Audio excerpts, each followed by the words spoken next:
Bismillahirrahmanirrahim. Assalamualaikum warahmatullahi wabarakatuh. Selamat malam semuanya. Ini Apa? mata kuliah keberapa nih di hari ini? Minggu kedua, Bapak.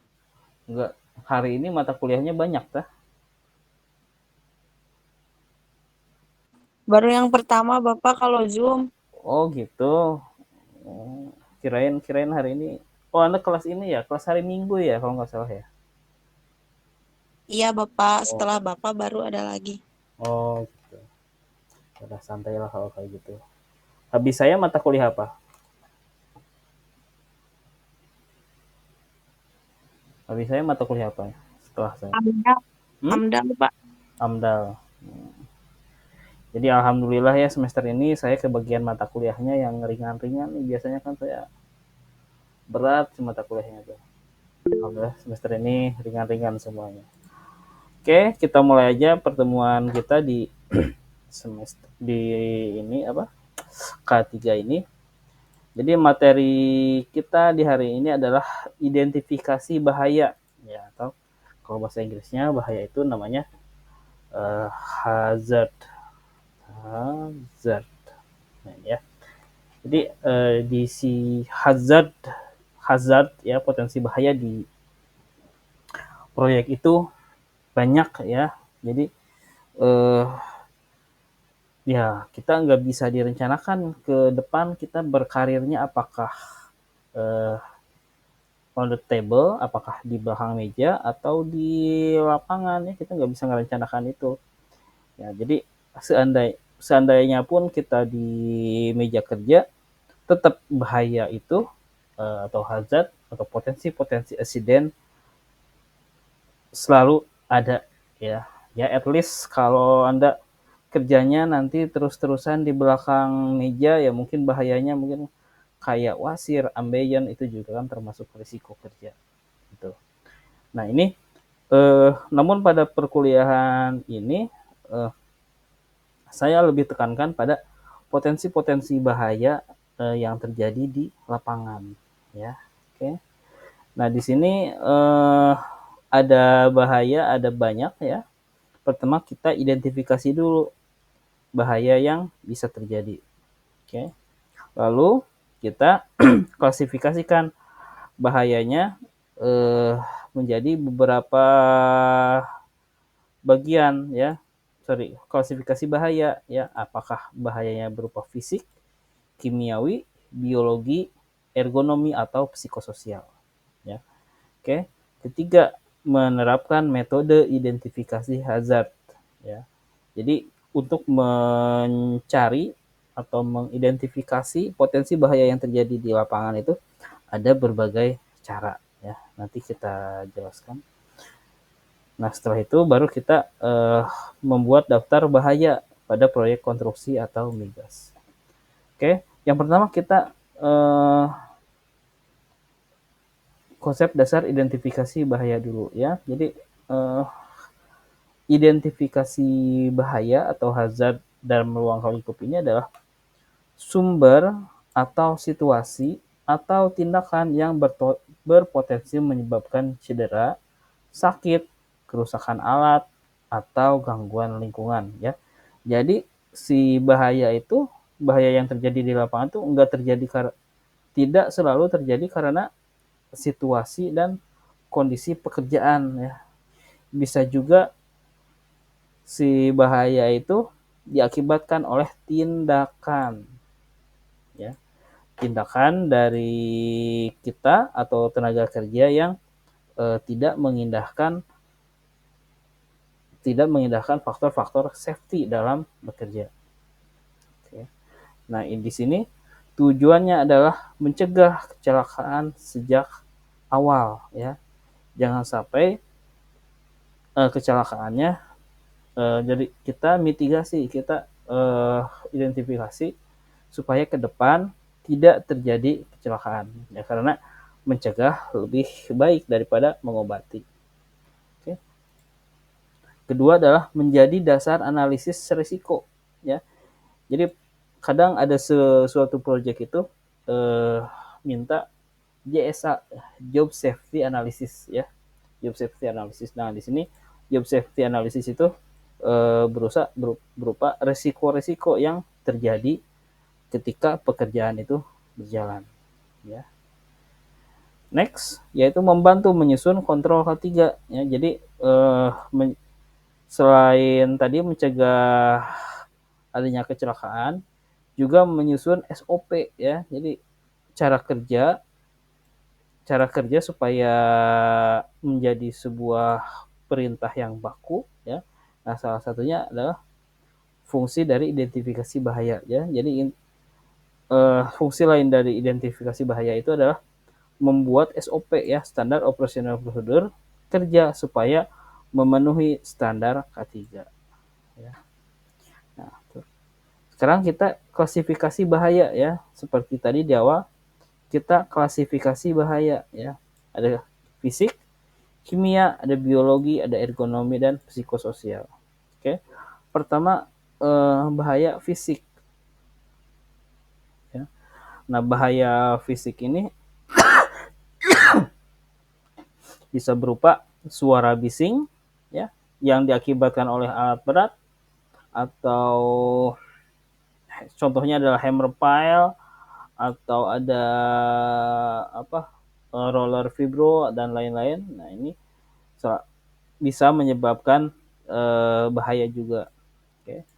Lalu ada getaran ya, getaran. Jadi jangan sampai yang kerja itu terlalu lama dia mengerjakan pekerjaan yang mengakibatkan getaran ya.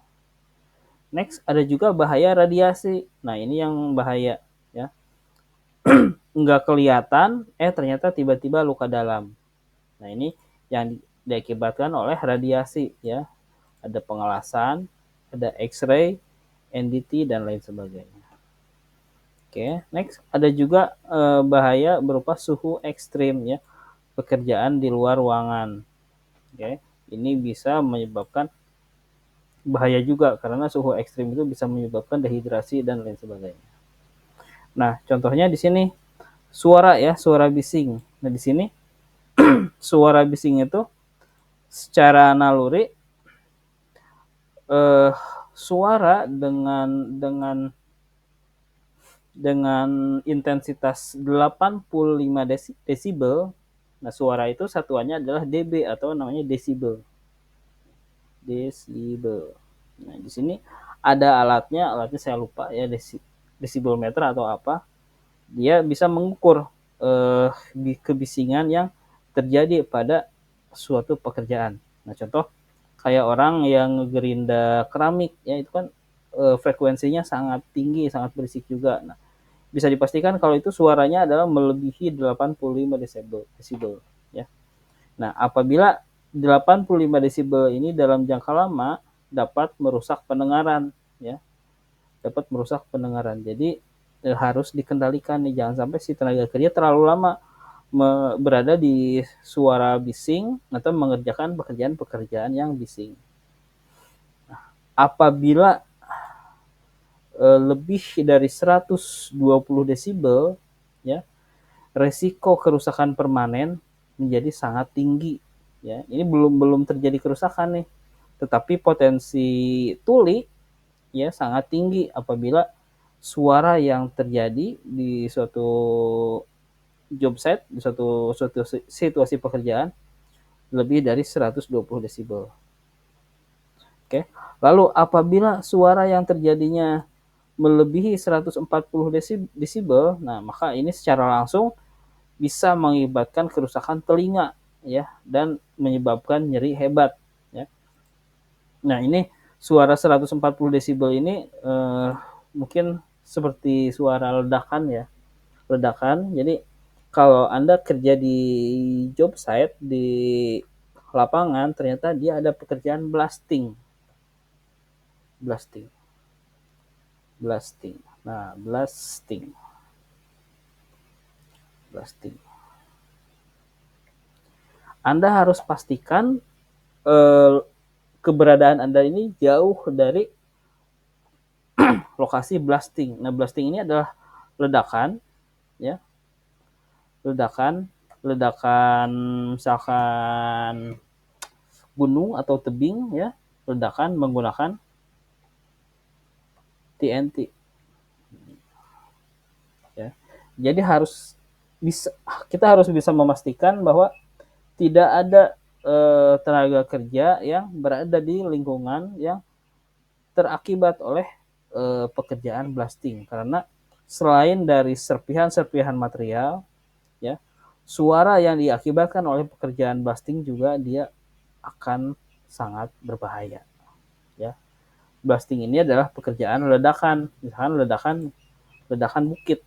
Nah, Anda akan menggali sebuah terowongan menggunakan metode ledakan ya. Nah, ini adalah pekerjaan yang sangat berbahaya. Hanya orang-orang tertentu yang memiliki sertifikat blasting yang bisa melakukan pekerjaan ini. Jadi tidak sembarangan nih. Bahkan ini untuk pekerjaannya biasanya selalu dikawal oleh polisi dan tim gegana ya. Jadi ini satu pekerjaan yang sangat berisiko. Lalu ada juga resiko yang kedua, yaitu resiko getaran. Nah, getaran ya. Jadi nanti seandainya Anda semua jadi pelaksana atau jadi mandor ya, Anda harus pastikan tenaga kerja Anda yang melakukan pekerjaan hammering ya, concrete hammering. Nah, ini ada getaran nih yang diakibatkan ya. Nah, ini jangan terlalu lama ya, Pak ya. Nah, ini karena getaran yang terjadi dia 2,5 meter per second pangkat 2 ya. Nah, apabila lebih dari 8 jam ya, resiko arm harm vibration syndrome ya, jadi dia saraf-saraf di tangannya bisa rusak ya. Jadi biasakan apabila ada pekerjaan yang melakukan pembobokan menggunakan tangan ya, si tenaga kerja diberi waktu jeda atau istirahat setiap 2 atau 3 jam ya. Harus ada coffee break, harus ada jedanya, jangan sampai terus-terusan, karena tangannya dia bisa jadi saraf-sarafnya menjadi bermasalah nih kalau si kerjanya terus-terusan. Nah, di sini di maksimal si tenaga kerja yang melakukan ini adalah 8 jam, tidak boleh lebih. Oke. Next, ada juga bahaya yang diakibatkan oleh radiasi ya. Nah, di sini misalnya ada pekerjaan laser ya, pekerjaan laser non destructive test ya. Nah, di sini ada bahaya potensi bahaya yang terjadi ya, yaitu ada UV.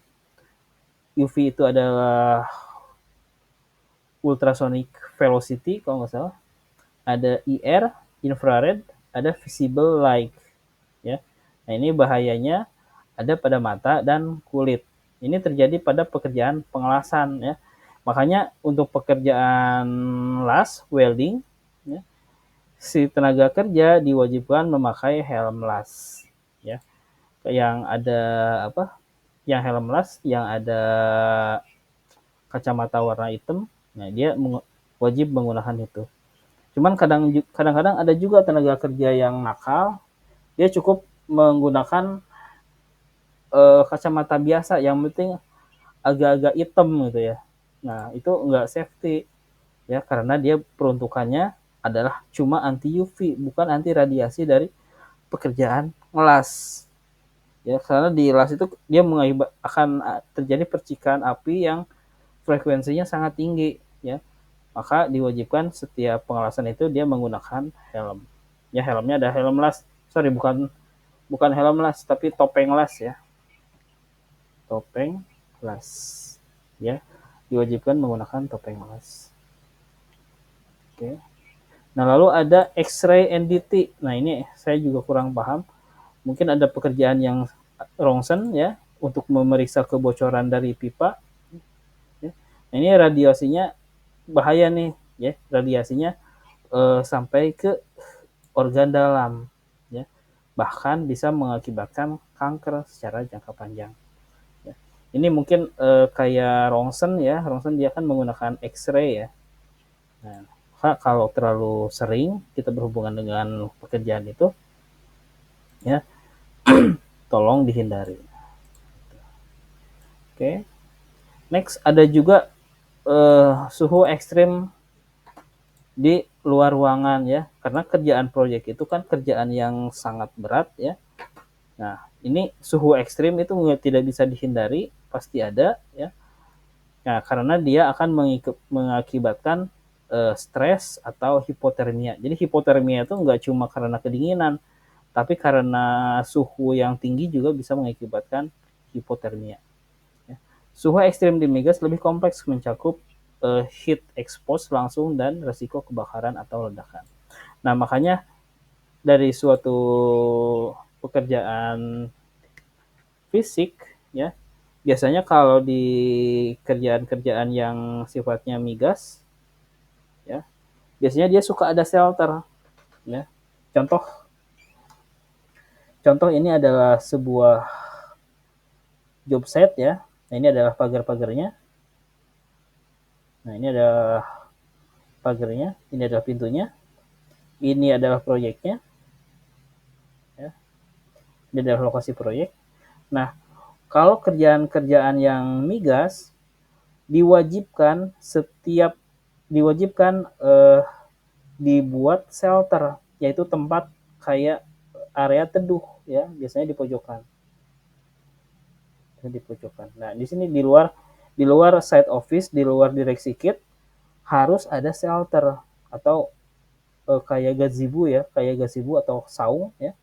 Ya, yaitu tempat supaya ketika tenaga kerja kepanasan tuh dia bisa berteduh ya. Nah, ini kalau di kerjaan migas diwajibkan ada shelter, nggak boleh enggak ya. Karena setiap 2 jam pasti si tenaga kerja nggak tahan, dia butuh berteduh. Nah, kita harus bisa menyediakan tempat berteduh ya. Nah, ini tempat coffee break biasanya kalau di migas suka ada nih, di luar direksi kit, di luar site office, di luar mes, harus di job site harus disediakan sejenis gazebo gitu ya. Oke, sampai di sini ada pertanyaan? Sampai di sini ada pertanyaan? Silahkan. Sampai di sini ada pertanyaan? Belum ada, Pak. Belum ada. Oke, nah selain bahaya fisik ya di lapangan itu, ada juga bahaya kimiawi ya. Nah, ini identifikasi bahaya ada banyak jenisnya. Ada bahaya fisik ya, ada bahaya kimiawi. Mana tadi?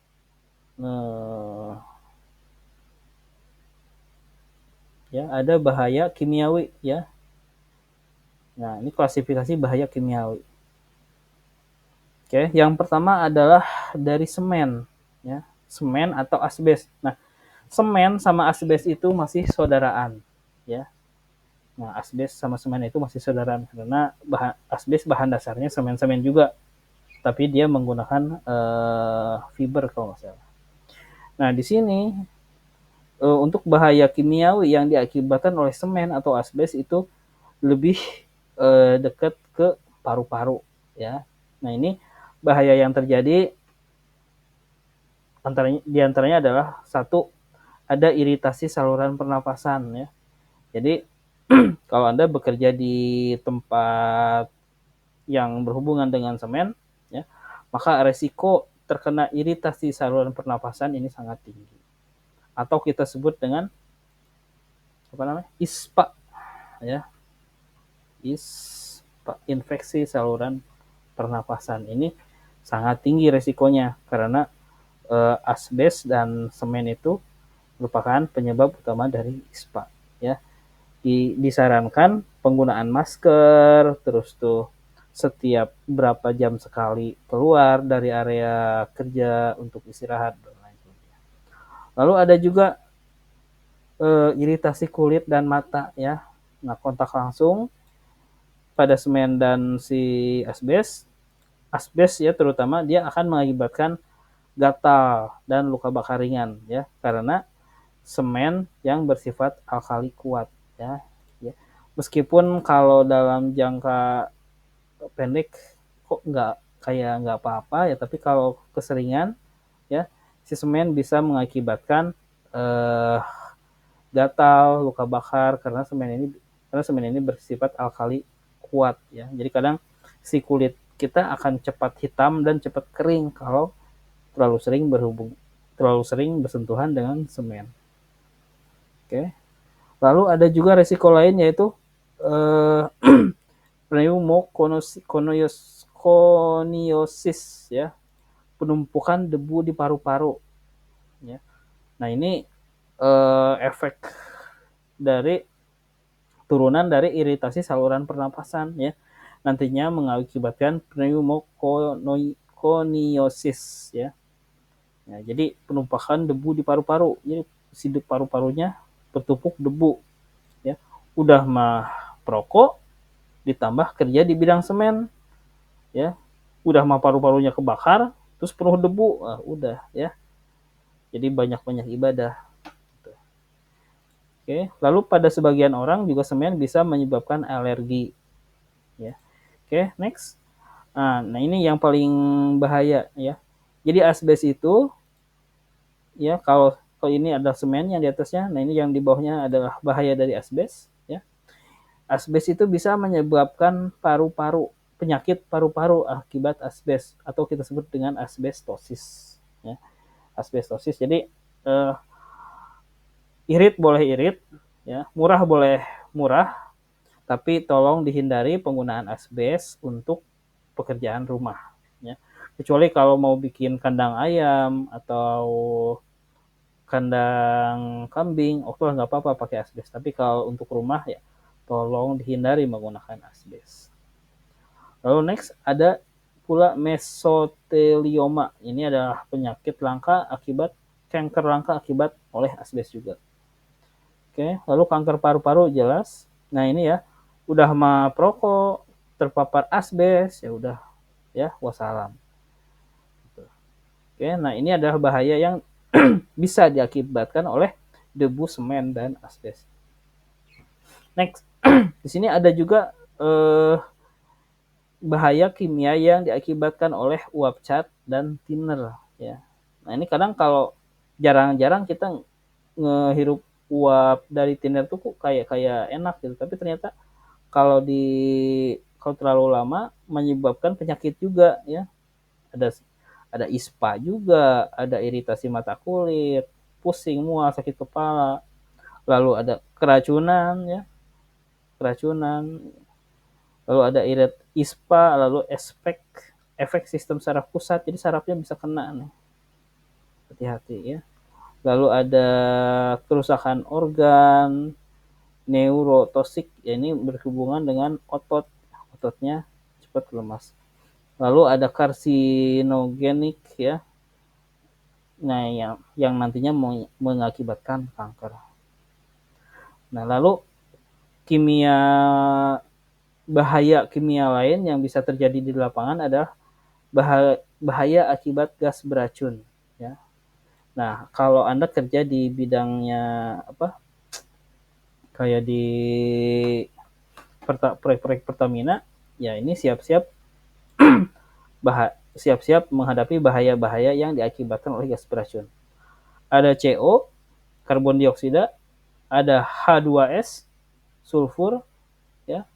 Ada CO, ada H2S. Ini bahaya yang terjadinya adalah ada ke darah ya, hemoglobin, lalu ada keracunan berat, lalu ada ispa lagi, lalu ada sakit kepala, mual, sampai kebingungan ya, bisa linglung nih, bahaya ya, hati-hati nih.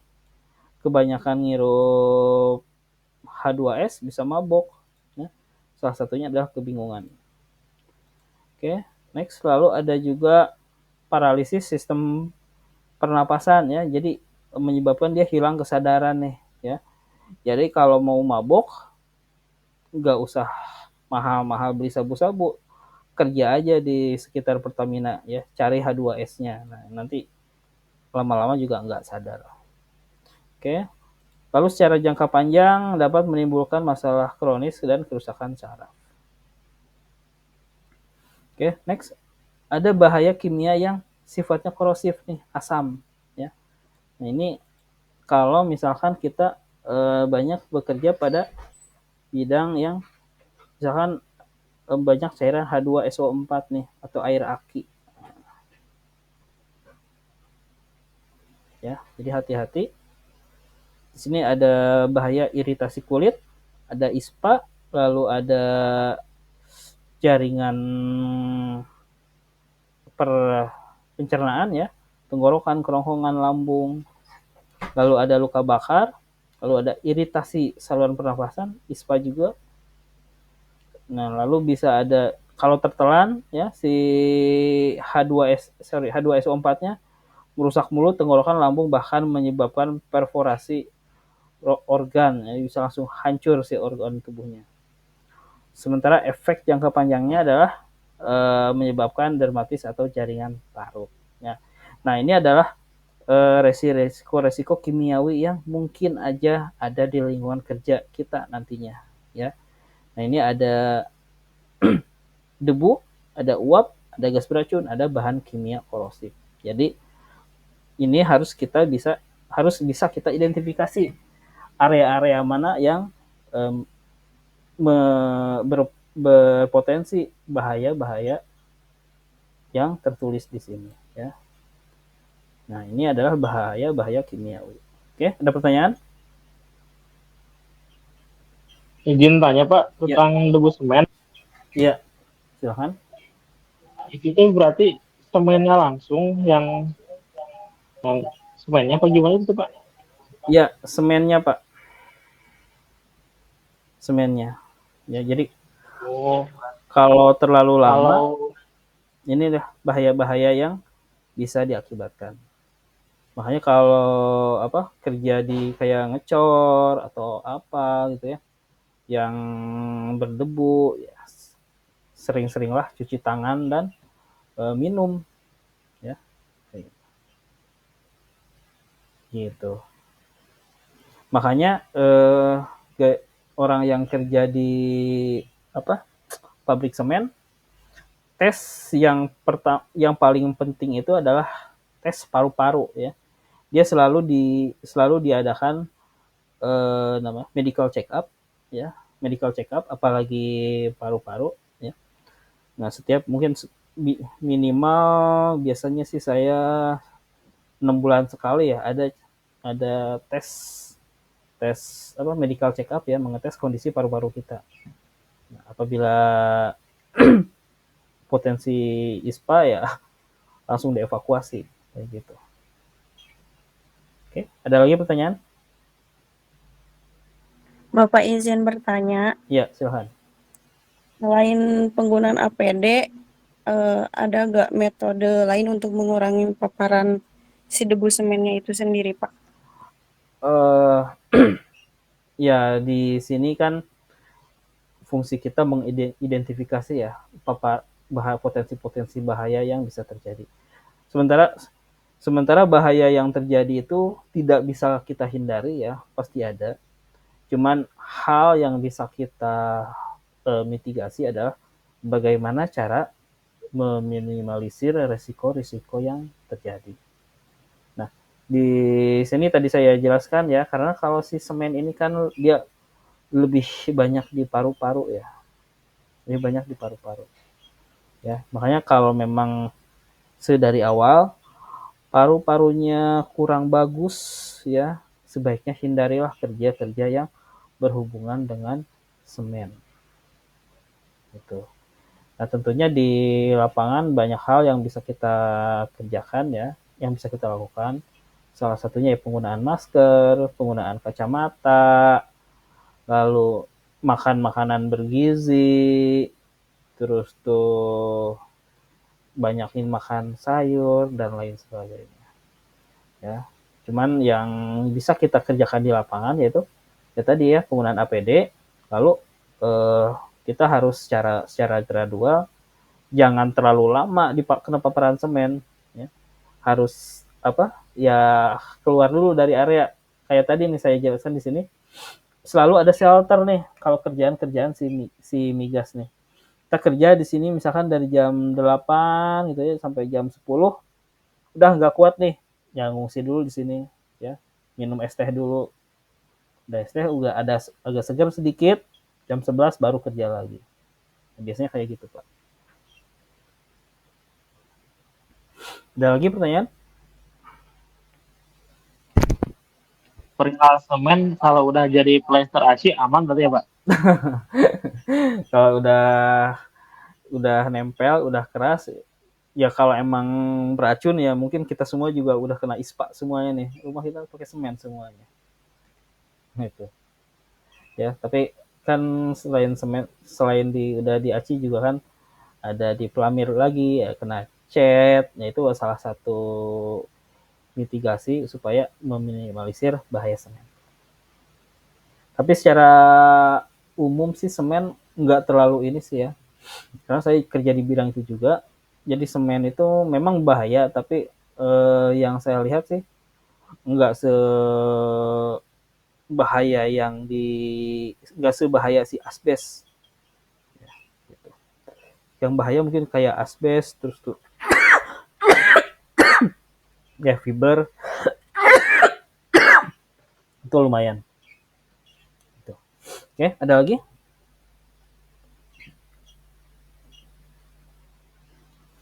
Ada lagi pertanyaan? Oke, nggak ada.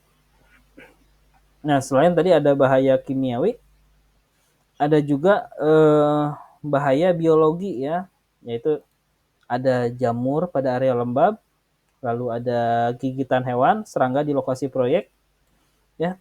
Nah, ini ya, serangga di lokasi proyek. Nah, kalau gigitan hewan mungkin ya ini lagi apes aja digigit sama anjing di proyek ya. Nah, ada juga serangga. Nah, ini hati-hati juga. Saya sering ngalamin. Jadi kadang kalau si area kerja kita yang eh, agak-agak pelosok ya. Nah, ini suka ada yang namanya nyamuk. Nah, hati-hati nih. Nyamuk kebun. Ya, kadang kita kerja di outdoor kan, kerja di outdoor. Nah, ini hati-hati kalau di outdoor itu suka ada nyamuk kebun ya. Nyamuk kebun itu nyamuk tapi sekali ngegigit, sorry, tapi siang-siang gitu. Terus dia kayak apa ya? Banyak banget gitu. Kayak tentara, kayak sekompi langsung nih gigit kita. Nah, ini hati-hati nih. Soalnya si nyamuk kebun ini dia kerjanya siang. Nah, makanya di sini kalau kerja proyek itu biasanya sih yang harus kita lengkapi itu helm, udah jelas ya. Helm, lalu ada eh biasanya ada kalau memang diperlukan, tapi kalau kerjaan-kerjaan migas biasanya kita selalu ada safety glasses ya, glasses. Nah, safety glasses ini adalah kacamata safety, biasanya terbuat dari plastik ya, kacamata safety. Lalu si wajib celana panjang ya, wajib celana panjang. Sini aja ya, jadi APD.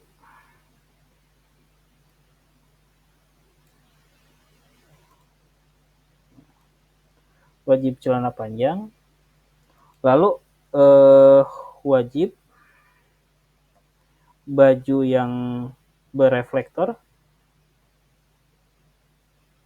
Kalau tidak ada reflektor berarti kita wajib safety vest atau kita wajib rompi proyek yang warna kuning-kuning begitu, yang ada yang kalau kena senter bisa nyala ya. Wajib baju bereflektor. Nah, ini lalu wajib juga dia lengan panjang, lengan panjang,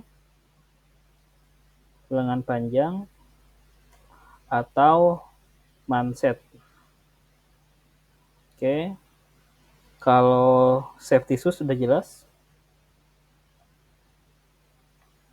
Safety shoes, helm, safety glass, wajib celana panjang, baju reflektor, lengan panjang, manset, safety shoes, terakhir buff. Ya. Nah ini kalau kita proyeknya proper ya, proyeknya bagus, ini wajib kita pakai sehari-hari. Ya. Nah ini kalau semua ini diikutin, ya, insya Allah kayak nyamuk kebun, kayak debu-debu dari semen, lalu ada suhu udara yang terlalu tinggi itu bisa dihindari. Ya. Nah ini ya. Gitu. Jadi memang memang panas nih kalau kita pakai ini semuanya nih.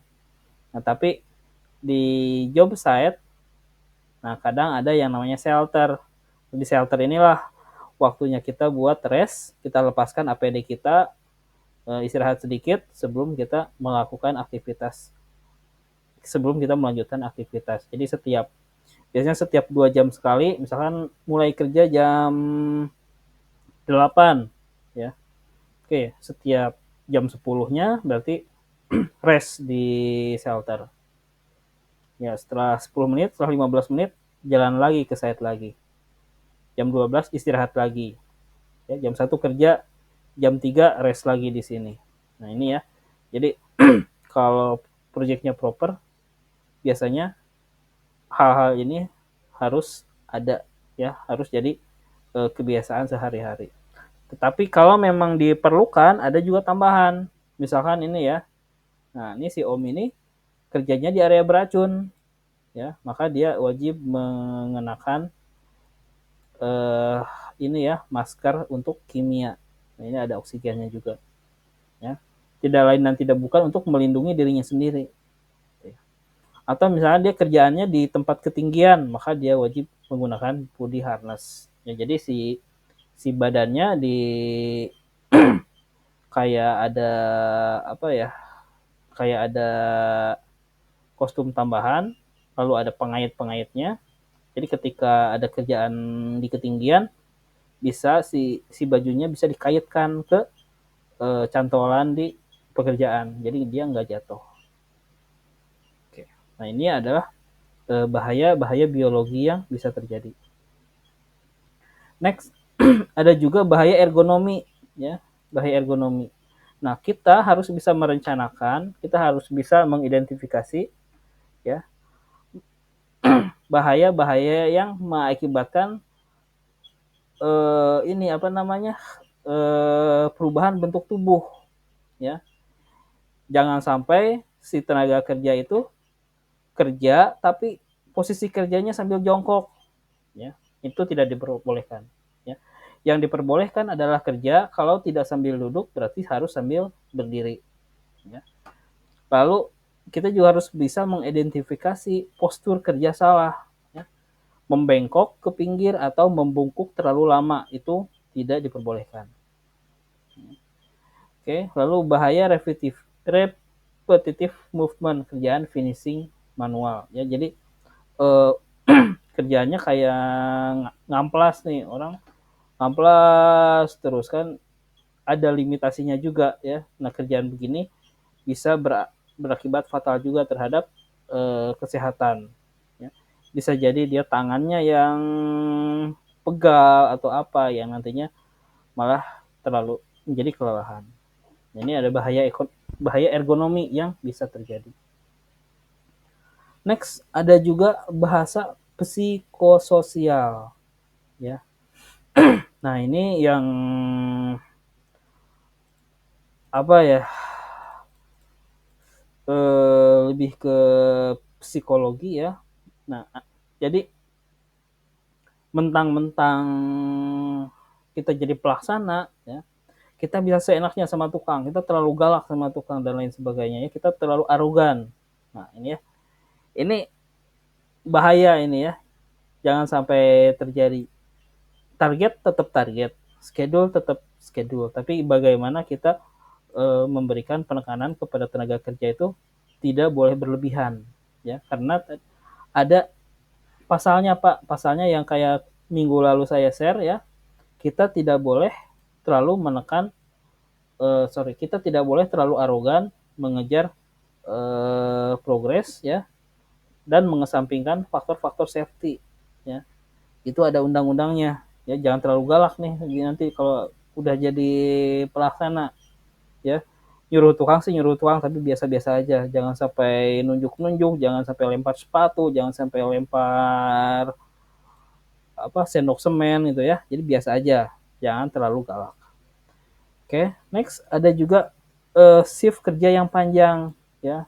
Nah ini saya juga pernah ada insiden juga karena kejar progres juga, shift kerjanya panjang ya.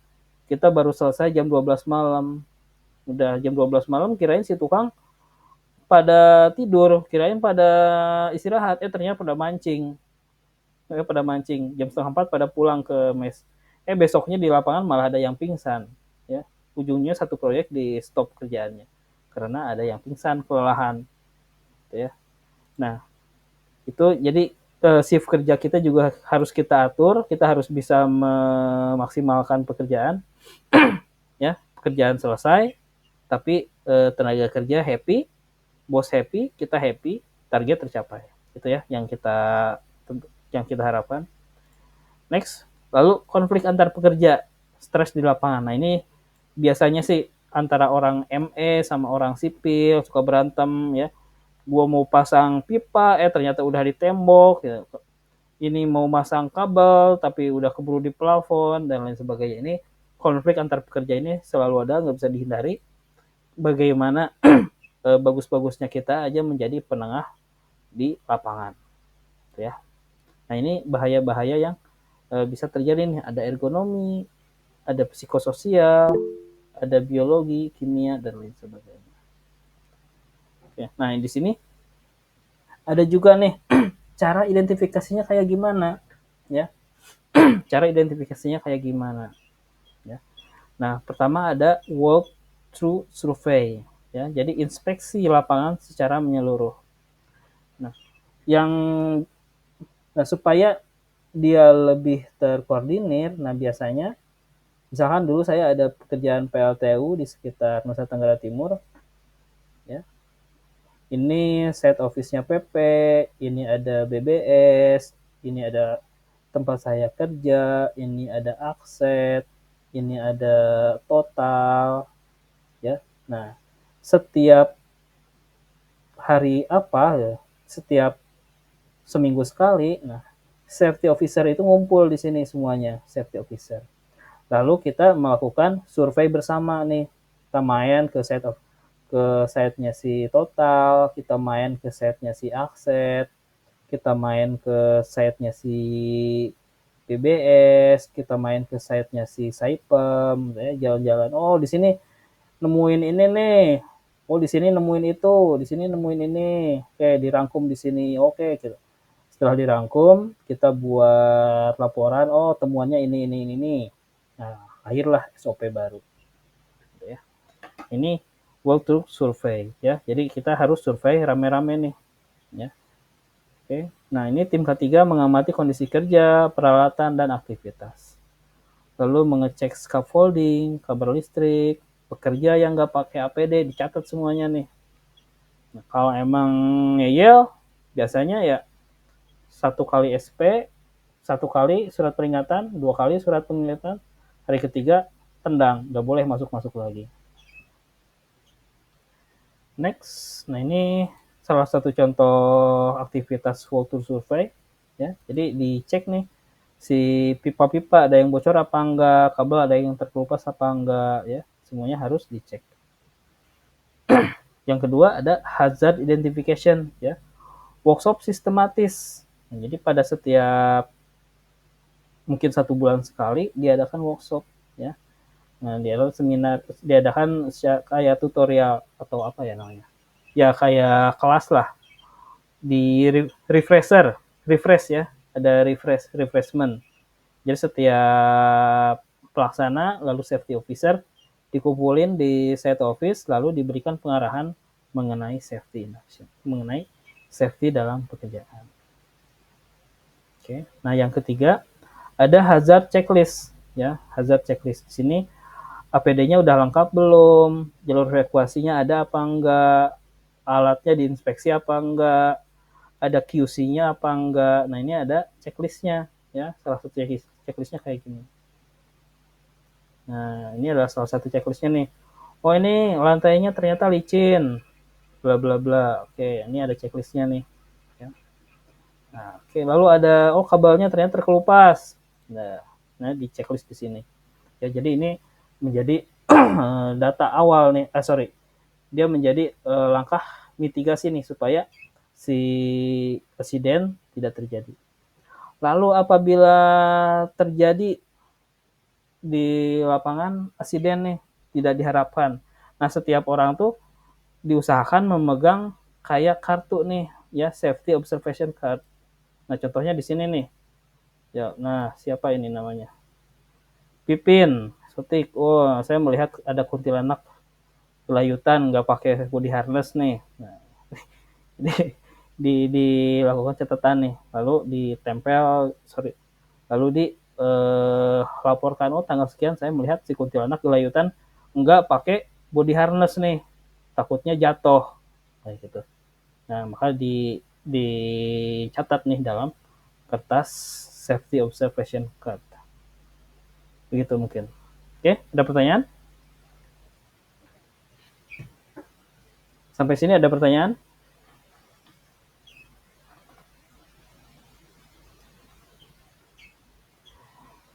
Nah, ini sini ada contoh checklist bahaya ya. Pertama, scaffolding. Nah, potensi bahayanya apa? Misalnya tidak ada guard rail, ya, lalu resikonya jatuh. Statusnya gimana?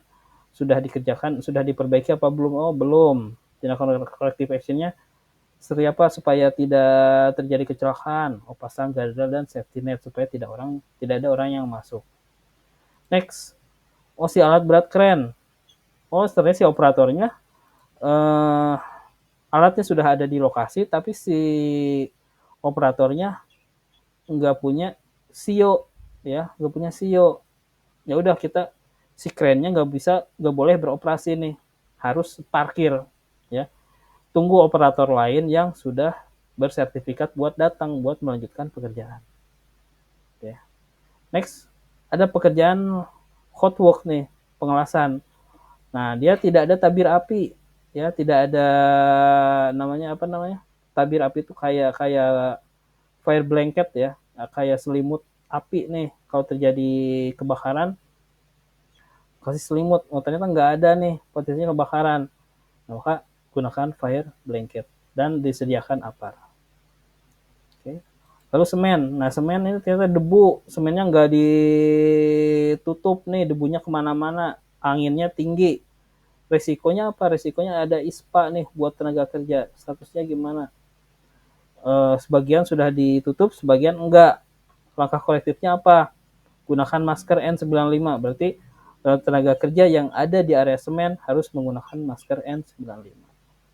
Kayak gitu ya. Nah, ini contoh kasus di lapangan ya. Nah, ini adalah hal-hal yang harus kita hindari nih ya. Jangan sampai ini terjadi di proyek yang Anda tangani nanti. Pertama adalah pekerja jatuh dari scaffolding ya. Nah, ini kasihan ya. Udah diperban, udah encok, patah tulang ya. Istrinya nungguin di rumah. Ya, ternyata Anda nggak menyediakan safety guardingnya, jadinya jatuh. Nah, ini jangan sampai terjadi. Ya. Oke, next ada ledakan tangki migas ya. Oh, ini kayak kemarin ya. Jadi pekerja ngelas tapi nggak info-info, malah jadinya kebakaran. Nah, ini ada hal-hal yang harus dihindari. Caranya ya tadi seperti melakukan safety workshop, ada walkthrough survey, lalu ada checklist dan lain sebagainya. Oke, ada pertanyaan sampai sini? Ada pertanyaan? Pak, izin bertanya, Pak. Ya, silakan. Pak, yang tadi terkait kecelakaan kerja, misalkan ada pekerja, nah terus ada penampakan, nah si pekerjanya ini sampai misalkan kaget, Nah, dari ketinggian jatuh itu masuknya kategori kecelakaan kerja apa, Pak? nah, kaget nih gara-gara ini saya melihat kuntilanak gelayutan di Ya, overhead ada crane kayak kuntilanak gitu ya. misalkan aya genderuwo lah. Dari itu, Pak, Kayak pokoknya gitu. mah. Nah, si tenaga kerjanya lagi di atas gitu ya. Nah, dia jatuh ya. Nah, cek lagi dia berarti dia kerjaannya WAH, work at height ya, work at height. Berarti dia WAH ya. WAH. Untuk kerjaan WAH ada yang monitor apa enggak? Ada monitor yang enggak apa enggak? Pertama, dia WAH, dia pakai body harness apa enggak? Body harness apa enggak?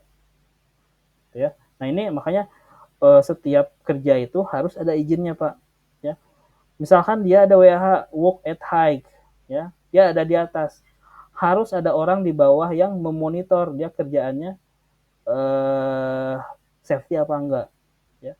Nah, untuk WAH juga dia harus pastikan dia kerjaan di atas itu pakai body harness apa enggak. Nah, body harness itu kayak apa ya, webbing ya.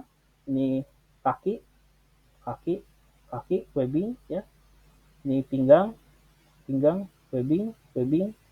Lalu ada ke tangan, lalu ada cantolan ya. Nah, cantolan. Seandainya pun ada kuntilanak, kalau dia nyantol sama konstruksi yang nggak mungkin jatuh juga, pasti aman. Nah, itu makanya dari segi prosedur juga harus ditempuh. Begitu, Pak. Oh, jadi balik lagi ke SOP-nya ya, Pak ya? Iya. Oke, kalau gitu. Oke, ada lagi pertanyaan? Ada Pak, Ya, silakan. ini Pak mau nanyain metode pekerjaan Pak. Iya. Kalau metode pekerjaan itu keluar dari K3 atau keluar dari tim teknis dan K3 melengkapi untuk safety-nya Pak? Oke, biasanya kita ada yang namanya uh, work method ya. Jadi sebelum kita melakukan pekerjaan, kita harus mensubmit namanya work method ya, dan CSA. Nah, work method misalkan di sini work method satu, work method pekerjaan erection girder.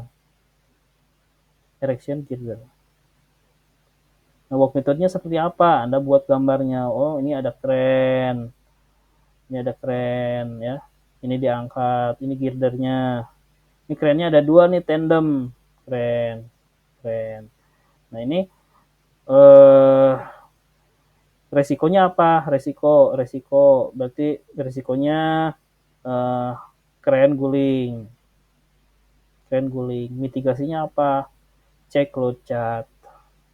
Cek load chart. Load chart. Lalu resikonya apa lagi? Misalkan dia seling putus.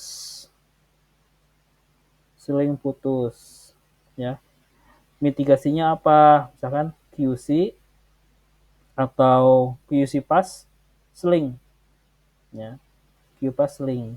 Jadi sebelum dikerjakan si safety wajib memastikan kalau si selingnya aman ya. Nah, ini namanya work method dan job safety analysis ya. Nah, di sini ada tanda tangan, Pak. Misalkan tanda tangannya PM, ada PM-nya bla bla bla bla, lalu ada safety, ini ada SE, ini safety, baru di sini PM, tanda tangan, baru disubmit ke Mencon atau main kontraktor, gitu ya. Jadi si work method didesain oleh SE, site engineer, ya, disetujui oleh safety dan disetujui juga oleh project manager. Begitu. Cuman setiap project biasanya beda-beda, ya, nggak selalu kayak gini. Ya, ada prosedur-prosedur yang lain-lain. Gitu.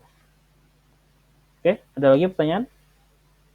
Kalau misalkan gini Pak, ada satu teknis kerjaan yang harus dikerjain tapi bertolak belakang sama safety, biasanya gimana Pak? Kalau di project itu ya, yang pernah saya tangani, justru si safety ini lebih tinggi dibanding PM. Ya, PM. Jadi ketika ada kerjaan yang ternyata nggak safety nih, ini nggak bakalan mau tanda tangan dia. Kalau ini nggak mau tanda tangan, si PM juga nggak bisa tanda tangan. Otomatis ini dokumen tidak bisa disubmit ke Menkon. Berarti pekerjaan ini tidak bisa dikerjakan. Ini si safety harus setuju dulu, ya. Harus setuju dulu. Entah itu bagaimana caranya, metodenya seperti apa, syaratnya apa saja, ini si safety harus setuju dulu. Gitu, Pak. Oke, ada lagi pertanyaan? Atau ada yang kurang? Silahkan. Atau ada pengalaman lain yang pernah proyek yang pernah Anda tangani, silahkan kita bisa share.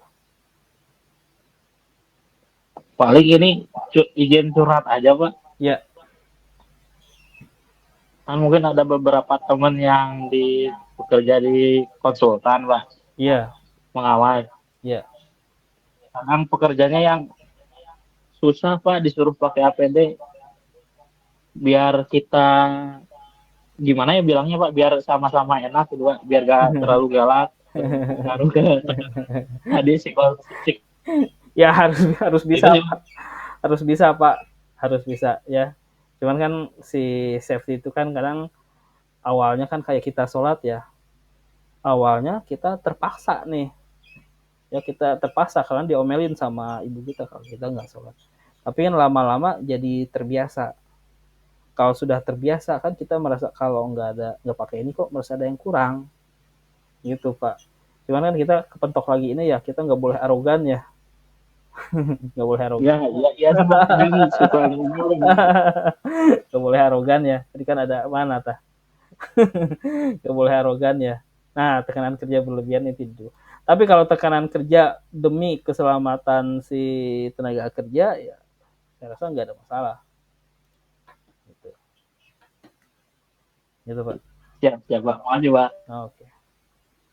Ada lagi pertanyaan? Atau ada sharing dari yang lain? Silahkan.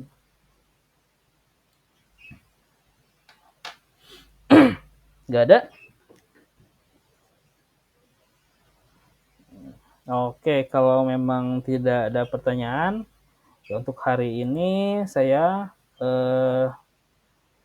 cukupkan sekian ya. Mudah-mudahan pertemuan kita hari ini bisa bermanfaat. Saya ucapkan terima kasih.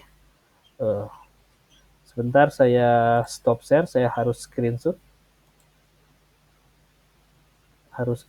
Nah, print screen. Oke, saya ucapkan terima kasih. Assalamualaikum warahmatullahi wabarakatuh. Waalaikumsalam warahmatullahi wabarakatuh. Terima kasih Pak.